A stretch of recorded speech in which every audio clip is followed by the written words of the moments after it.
সন্দেহ আর বিশ্বাস, এই দুই আবেগ যাদের বিশেষত্ব আছে, কিন্তু এই দুইয়েরই স্থান একই, মন। বিশ্বাস আর সন্দেহ এই দুটোই কখনো আমাদের দুঃখের কারণ হয়ে দাঁড়ায়, বিশেষ করে তখন যখন আমরা কোনো ব্যক্তির চরিত্রের আকলন উচিতভাবে করতেই পারি না। আর তাছাড়া এই কাজটা সহজ নয়। আমরা কখনো কখনো কোনো অনুচিত ব্যক্তিকে উচিত বলে ভেবে বসি, তার উপর বিশ্বাস করে ফেলি, আর ফলস্বরূপ সেই ব্যক্তি আমাদের বিশ্বাস ভঙ্গ করে বসেন, আর আমাদের দুঃখের সম্মুখীন হতে হয়। ঠিক সেইভাবেই কখনো কখনো আমরা এমন কোনো ব্যক্তির উপর সন্দেহ করি যে হয়তো পূর্ণরূপে পূর্ণ নিষ্ঠা ভরে আমাদের মঙ্গল কামনাই করেছেন, এমন একজন ব্যক্তি যে সত্যি বিশ্বাসের পাত্র। আর যখন সেই ব্যক্তি এটা জানতে পারেন যে আমরা তাকে নিয়ে সন্দেহ করেছি, খুবই স্বাভাবিক তিনি দুঃখী হয়ে যান। এমন কোনো ব্যক্তিকে দুঃখ দিলে আমাদের মনও দুঃখী হয়ে যায়। তখন আমরা এটা ভাবি যে এই সংসারে আমরা কার উপর আস্থা রাখব আর কাকেই বা সন্দেহ করব? এর উত্তর হলো সময়। এই সংসারে কোনো ব্যক্তির চরিত্র যাচাই করা সবথেকে কঠিন কাজ, সেটা সময় নিয়ে করুন। কোনো ব্যক্তিকে যদি আপনি বুঝতে চান, তাকে পরখ করে দেখতে চান, তাহলে তার সাথে যতটা সম্ভব সময় অতিবাহিত করুন। এই সময় আপনার সামনে সেই ব্যক্তির এমন কিছু দিক তুলে ধরবে যার কোনোভাবে আপনি দেখতে পাবেন না। তারপর কি, সময়ের সাথে আপনি জানতে পেরে যাবেন যে এই ব্যক্তি, তার উপর বিশ্বাস করা উচিত নাকি অনুচিত। শুধু এভাবেই যাচাই করুন আর আমার সাথে ভালোবেসে বলুন, রাধা রাধা। এই সংসারে প্রত্যেকটি ব্যক্তির নিজস্ব বিশেষত্ব আছে, আর এই বিশেষত্ব কারোর কাছে শক্তির সমান, কারোর কাছে দুর্বলতা, তা সে মানুষই হোক বা পশু পাখিই হোক না কেন। যেমন মাছ নিজের সমগ্র জীবন জলের মধ্যেই যাপন করতে পারে, কিন্তু সে বনের মধ্যে ছুটতে পারবে না। সেখানে সিংহকে বনের রাজা বলা হয়, কিন্তু সে তার আধিপত্য জলে স্থাপন করতে পারবে না।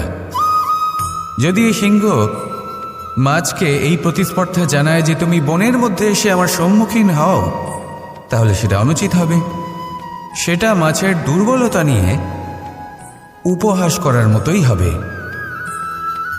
এবার সংসার এটা দেখে যিনি দুর্বল তার পরিস্থিতি দেখেও হাসবে, আর আপনার মূর্খামি দেখেও উপহাসই করবে।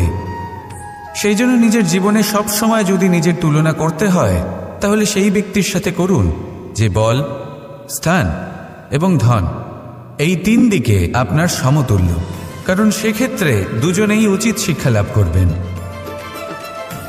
যদি এমন কোনো ব্যক্তি থাকেন যিনি আপনার থেকে শক্তিশালী, কিন্তু তিনি আপনাকে দুঃখ দেওয়ার চেষ্টা করছেন, তাহলে এটা জেনে রাখবেন যে মানুষ কিন্তু সেই গাছেই পাথর ছুঁড়ে মারে যার ফল অত্যন্ত সুমধুর হয়ে থাকে। আর যদি আপনি বেশি শক্তিশালী হন, তাহলে অহংকার করবেন না। এটা মনে রাখবেন, অনেক বড় বড় পাথরও জলে ডুবে গিয়ে নিজের অস্তিত্ব হারিয়ে ফেলে। নিজের নিজের শক্তি সম্পর্কে সচেতন হন, সবাইকে ভালোবাসুন, সবাইকে সাহায্য করুন, আর আমার সাথে ভালোবেসে বলুন, রাধা রাধা। মানুষ জীবনে সব সময় চিন্তা করে, ভাবতে থাকে যে তার জীবনে কতই না সমস্যা। তারপরে নিজের আশেপাশে দেখে আর ভাবে যে সবাই কত প্রসন্ন, শুধু আমার জীবনেই সমস্যা আছে। কিন্তু বিষয়টা তা নয়। শুধু প্রত্যেক ব্যক্তিরই নয়, প্রত্যেক প্রাণীরও জীবনে সমস্যা আছে। এবার মানুষ একটা পাখিকে দেখে এটাই ভাবে যে এদের জীবন কতটা সহজ। কোনো দেশেরই সীমারেখা এদের ওপর লাগু হয় না। কোথায় থাকবে সেই নিয়েও কোনো ভাবনা নেই, কত শান্তির জীবন এদের। তারপর সে একটা পিঁপড়েকে দেখে আর এটা ভাবে, কি অসাধারণ, এদের তো সারা জীবনই মাটির উপরেই অতিবাহিত হয়, খাবারটাও মাটিতেই পেয়ে যায়, কি শান্তির জীবন এদের। কিন্তু যখন কোনো ঝড় আসে, তখন সবার আগে সেই পাখির বাসাটাই ঝড়ে ভেঙে যায়। এই পাখি যে শাখাতেই গিয়ে বসে পড়ুক, তাদের উপর সবসময় সংকট থাকে যে ওপর থেকে কোনো বড় পাখি এসে তাদের উপর প্রহার না করে, তারা নিজেদের প্রাণ না হারায়। আর যদি কথা বলি পিঁপড়েকে নিয়ে, এদের উপর সবসময় সংকট থাকে যে কোনোভাবে বাতাস বা জল এদের ভাসিয়ে না নিয়ে যায়, কোনো প্রাণী ওকে পা দিয়ে পিষে না দেয়, এই পিঁপড়ে পিষ্ট হয়ে না মারা যায়। দেখুন, সমস্যা প্রত্যেকের জীবনে রয়েছে, আর এই সমস্যা আসতেই থাকবে। এর অর্থ এটা নয় যে এই সমস্যার সম্মুখীনই হওয়া যায় না, এর সমাধানও সম্ভব নয়। প্রত্যেক সমস্যার সমাধান অবশ্যই আছে, শুধু শান্ত মনে সেটা খুঁজে বের করতে হবে। তাহলে সেটাই করুন, প্রত্যেক সমস্যার সমাধান করতে থাকুন। যত সমাধান করবেন জীবন আনন্দময় হয়ে উঠবে। যদি সমাধান না করেন তাহলে আজীবন দুঃখই পেতে থাকবেন।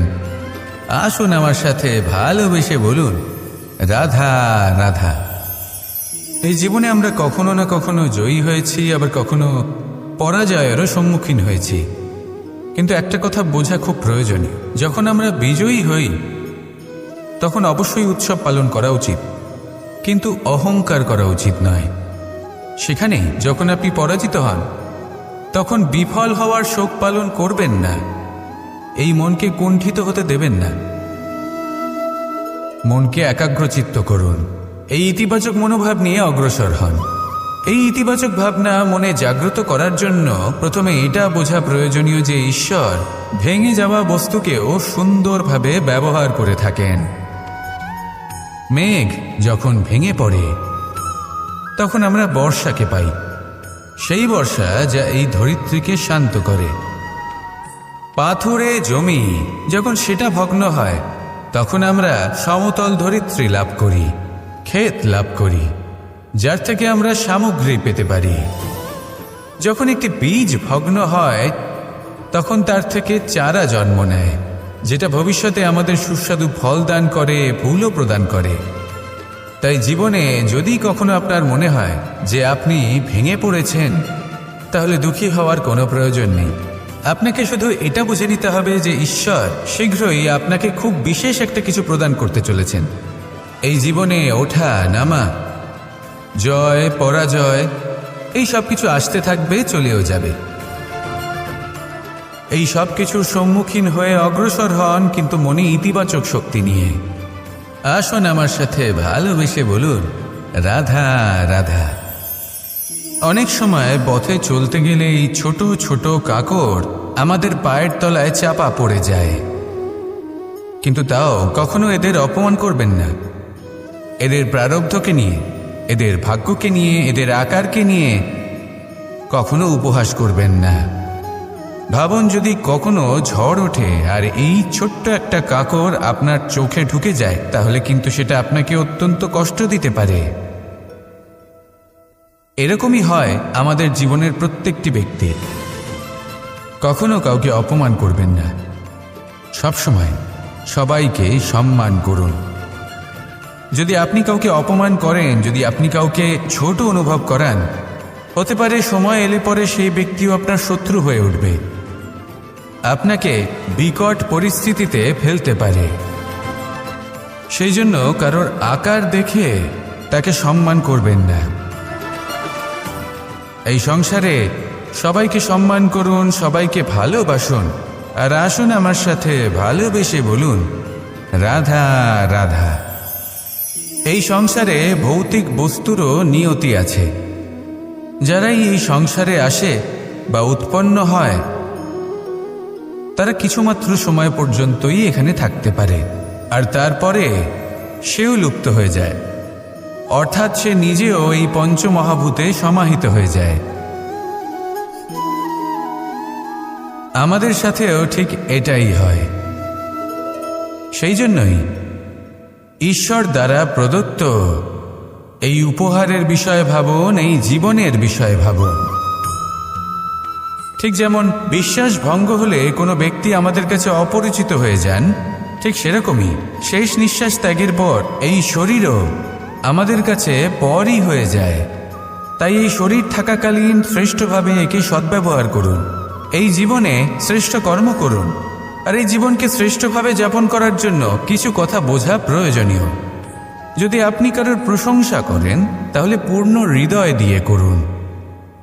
যদি আপনি হস্তক্ষেপ করে থাকেন তাহলে মস্তিষ্ক দ্বারা করুন।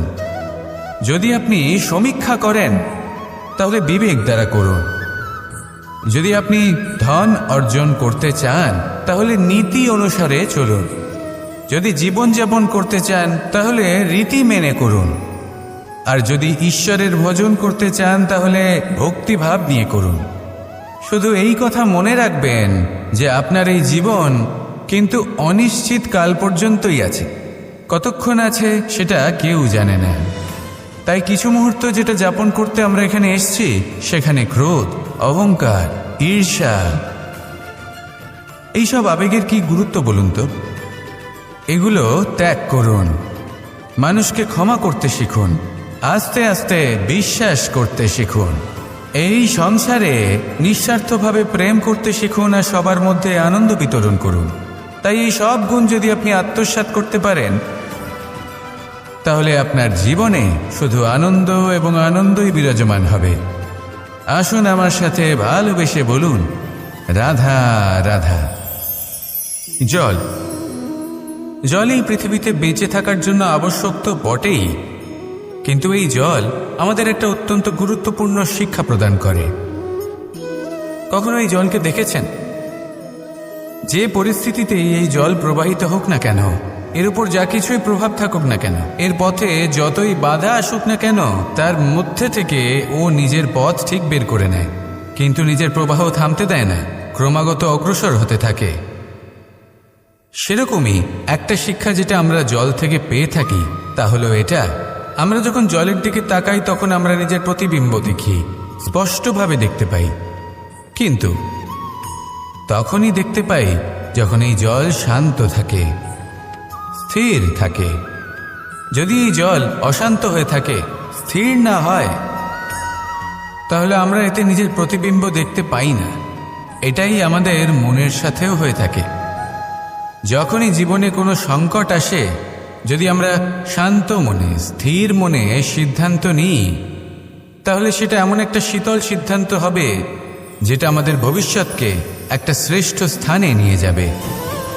যদি এই মন অশান্ত হয়, বিচলিত হয়, পীড়িত হয়, দুঃখিত হয়ে থাকে, রুষ্ট হয়ে থাকে, তাহলে অনেক সময় আমরা এমন সিদ্ধান্ত নিই যেটা আমাদের জন্য অনুচিত প্রমাণিত হয়। যখন আপনি ক্রুদ্ধ ছিলেন বা দুঃখের বশে ছিলেন, তখন অনেক সময় হয়তো এমন সিদ্ধান্ত নিয়েছেন যেটার জন্য ভবিষ্যতে আপনি অনুশোচনা করেছেন।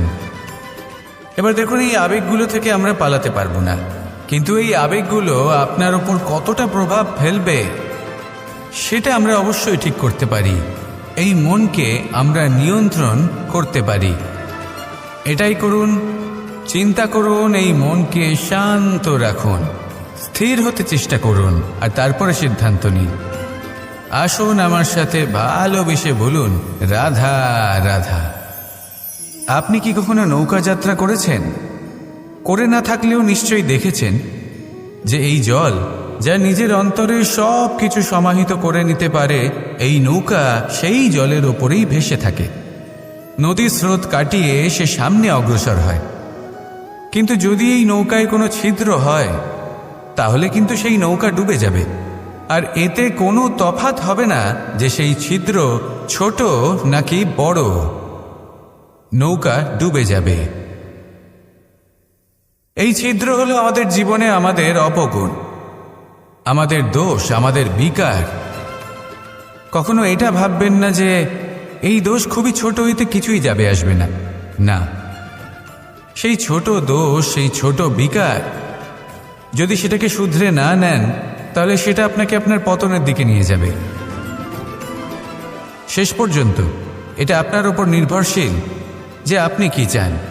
আপনার জীবনের এই নৌকা এভাবেই ডুবে যেতে দেখবেন, নাকি নিজেকে শুধরে নিয়ে সেই নৌকার সেই ছিদ্রটাকে ভরিয়ে তুলতে চাইবেন? নির্বাচন আপনার। আসুন আমার সাথে ভালোবেসে বলুন, রাধা রাধা। আমরা সবাই পাথর দেখেছি, পর্বতও দেখেছি, শুকনো পাতাও দেখেছি, শ্যামল বনানীও দেখেছি। কখনো ভেবেছেন পাথরের অস্তিত্ব কিন্তু ততক্ষণ পর্যন্ত যতক্ষণ সে পর্বতের গায়ে আটকে থাকে। যখন সেই পর্বত থেকে সেই পাথর ভিন্ন হয়ে যায় ও নিজের অস্তিত্ব হারিয়ে ফেলে। আস্তে আস্তে কখনো পাথর কেটে বা কখনো পিষ্ট হয়ে সেই পাথর আস্তে আস্তে মাটিতে পরিণত হয় এবং পূর্ণরূপে নিজের অস্তিত্ব হারিয়ে ফেলে। এটাই পাতার সাথেও হয়। এই পাতা যতক্ষণ গাছের ডালের সাথে যুক্ত ততক্ষণ তার অস্তিত্ব থাকে। যখনই ডাল থেকে বিচ্ছিন্ন হয় সেও নিজের অস্তিত্ব হারিয়ে ফেলে। আর এটাই আমাদের সাথেও হয়। যতক্ষণ আমরা নিজেদের আপনজনের সাথে যুক্ত থাকি আমাদের অস্তিত্ব বজায় থাকে। যখন আপনজনদের সাথে সম্পর্ক ছিন্ন করি তখন আমরাও আমাদের অস্তিত্ব হারিয়ে ফেলি। এবার এই সংসারের প্রত্যেক ব্যক্তি স্বতন্ত্র থাকতে চান, আর অনেক ব্যক্তি স্বতন্ত্র থাকবেন বলে আপনজনদের দূরে করে দেন আর তাদের সাথে এই সম্পর্ক ছিন্ন করেন। এটা কি সত্যি প্রয়োজন? আপনজনদের সাথে সম্পর্ক ছিন্ন করে নিজের অস্তিত্ব হারিয়ে ফেলা প্রয়োজনীয়, নাকি আপনজনদের সাথে সম্পর্ক বজায় রেখে নিজেদের স্বতন্ত্র করে রাখা সেটা আবশ্যক? নির্বাচন আপনারই। আসুন আমার সাথে ভালোবেসে বলুন, রাধা রাধা। আমরা প্রত্যেকেই অবশ্যই এমন সময় দেখেছি যখন অনেকগুলো সমস্যা একসাথে আমাদের জীবনে এসে পড়ে। সমস্যা আমাদের প্রত্যেকের জীবনেই থাকে। আমরা তার সমাধান খুঁজতে চেষ্টা করি, কখনো সমাধান খুঁজে পাই, আবার কখনো যতই চেষ্টা করি না কেন কোনো সমাধান খুঁজেই পাই না। আর যখন এটা হয় তখন মানুষ অত্যন্ত বিচলিত হয়ে পড়েন। নিজের আত্মীয় স্বজন, নিজের বন্ধু বা সংসার, এদের ওপরে এই দোষ চাপিয়ে দেন যে এদের জন্যই এই সমস্যা এসেছে। এবার যদি আমি আপনাকে কোনো পরামর্শ দিই তাহলে এটাই বলবো যে দৃষ্টিভঙ্গি পাল্টে দেখুন। এই দৃষ্টিভঙ্গি দিয়ে দেখুন যে এই সংসারে যে সমস্যায় আসুক না কেন তার জন্য কেউ দোষী নয়, না আপনি না অন্য কেউ। এই পুরো খেলাটাই আপনার মানসিকতা, আপনার দৃষ্টিভঙ্গি, আপনার মনে। কিভাবে বোঝাচ্ছি? যখন আমাদের মন শক্ত থাকে তখন কঠিন থেকে কঠিনতর পরিস্থিতিও আমাদের জীবনে খুব বেশি হলে প্রতিস্পর্ধা হয়ে থেকে যায়। সেখানে যদি আমাদের মন দুর্বল থাকে তখন অল্প কঠিন পরিস্থিতিও আমাদের কাছে খুব বড় সমস্যা হয়ে যায়, তাই না? একটা শক্ত মন কঠিন পরিস্থিতিকে প্রতিস্পর্ধা হিসেবে দেখে আর তার মধ্যেও একটা সুযোগ খুঁজে নেয়। আমাদের শুধু এটাই করতে হবে। এই সংসারে অন্য কাউকে দোষী মনে করলে আপনার সমস্যা দূর হয়ে যাবে না। সেই জন্য এই সংসারকে দোষ দেওয়ার বদলে এই সমস্যার মূলে চলে যান, সেটাকে বুঝুন, নিজের এই মনকে শক্ত করে তুলুন। যদি আপনার মন শক্তিশালী হয় তাহলে এই সংসারে অনেক বড় বড় কঠিন থেকে কঠিনতর পরিস্থিতিও যদি আসে, আপনার জীবনে যতই বড় বড় সমস্যা আসুক না কেন আপনার লক্ষ্য লাভে বাধা দিতে পারবে না। আসুন আমার সাথে ভালোবেসে বলুন, রাধা রাধা। কখনো এই প্রকৃতির দিকে তাকিয়ে থাকবেন। এই প্রকৃতি অনেক ধরনের শিক্ষা দেয়। কোনো একটা গাছকে দেখুন কিভাবে সে মাটি থেকে জল শুষে নেয়। সে ঝড় হোক বা হোক কড়া রোদ সব সহ্য করে এবং অবশেষে সে ফল ধারণ করে। আর সেই ফল উৎপন্ন করার পরে সে ফল কিন্তু সে নিজে গ্রহণ করে না, এই সংসারকে প্রদান করে, যাতে পশু পাখি মানুষ তারা এই ফল গ্রহণ করে শক্তিশালী হয়ে উঠতে পারে, সুস্থ থাকতে পারে। সেভাবেই নদী, সরোবর এরা নিজেরাও কিন্তু নিজেদের জল গ্রহণ করে না, মাটিকে প্রদান করে, পশু পাখিকে প্রদান করে। সূর্য নিজেও নিজের জন্য প্রজ্বলিত হয় না, সে প্রকাশ ছড়িয়ে দিতে চায় আমাদের সবার কাছে, সে আলো পৌঁছে দিতে চায়। এই প্রত্যেকের কর্মে পরমার্থ নিহিত আছে, আর সেই জন্যই এদের সকলকে পুজো করা হয়। তাই মনে রাখবেন, আপনার কাছে জীবন যাপনের অতিরিক্ত যা কিছুই আছে তা পরমার্থের জন্য। তাহলে তার সদ্ব্যবহার করুন আর আমার সাথে ভালোবেসে বলুন রাধা রাধা। পরিবর্তন, এটা হলো সৃষ্টির অমূল্য নিয়ম। এই সংসারে সবকিছু সময়ান্তরে পরিবর্তিত হয়, এই সময়ও পরিবর্তিত হয়। পরিবর্তন চিরকাল হয়ে এসেছে আর চিরকাল হতে থাকবে। কিন্তু এবার আমরা সেই পরিবর্তন কিভাবে লাভ করব, যেটা আমাদের প্রয়োজন, যেটা আমরা চাই। আমরা জীবনে বিকাশ চাই। এই বিকাশ কিভাবে লাভ করতে পারি? এই প্রকৃতি কিন্তু আমাদের অত্যন্ত উত্তম উদাহরণ দিয়ে বুঝিয়েছে। একটি বিন্দুর উদাহরণ দিয়েছে, যা ভবিষ্যতে একটা বিশাল নদীর আকার ধারণ করে। এটা কিভাবে হয়? মেঘ থেকে একটি বিন্দু ঝরে পড়ে সেই পর্বতের ওপর।